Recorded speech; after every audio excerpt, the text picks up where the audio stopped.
Welcome, everyone. In this explainer, we're going to break down a really crucial topic for your UPSC preparation: how and when the Indian Parliament actually gets down to business. Let's get right into it. Okay, so let's start with a question that probably crosses a lot of aspirants' minds. We know the Lok Sabha is elected for 5 years, but does that mean Parliament works 365 days a year? Is being an MP a daily, year-round job inside the Parliament building? Well, the answer might actually surprise you. It's a clear no. In fact, if you look at the average over the last 70 years, Parliament has only been in session for about 120 days a year. So the calendar isn't continuous at all. It's more like intense periods of work, followed by some pretty significant breaks. So if it's not working all year, how is the parliamentary year actually structured? Well, it all comes down to two fundamental terms that you've got to know: session and recess. Getting the difference is key.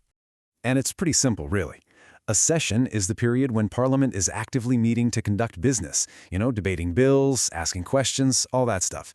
A recess, on the other hand, is just the downtime, the gap in between those sessions.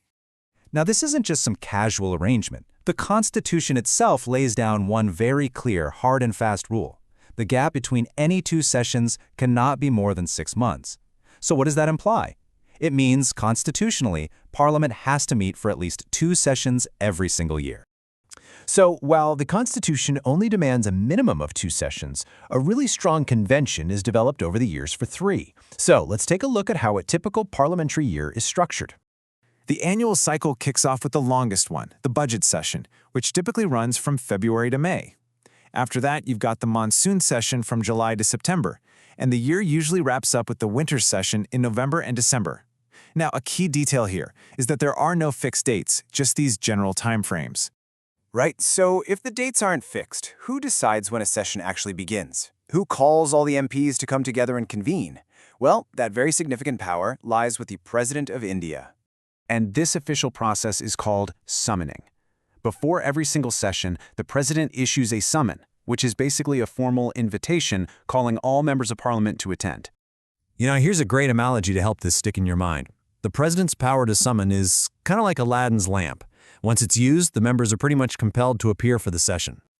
Okay, so just as there's a formal process to start a session, there are also formal ways to end one. And for your exam, it's absolutely crucial to understand the difference between just ending a session and ending the entire life of the House itself. So here are the 2 key terms you need to nail down. Prorogation is the term for ending a session. The President issues a notification of prorogation, and boom, the session is officially over. Dissolution, however, is a much bigger deal. That applies only to the Lok Sabha, and it ends its entire 5-year term, which of course triggers a general election. We've covered the 3 conventional sessions, budget, monsoon, and winter. But is that all there is? Does the Constitution allow for any other kind of session?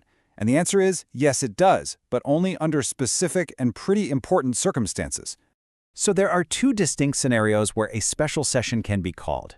First, the President can convene one if the Council of Ministers recommends it.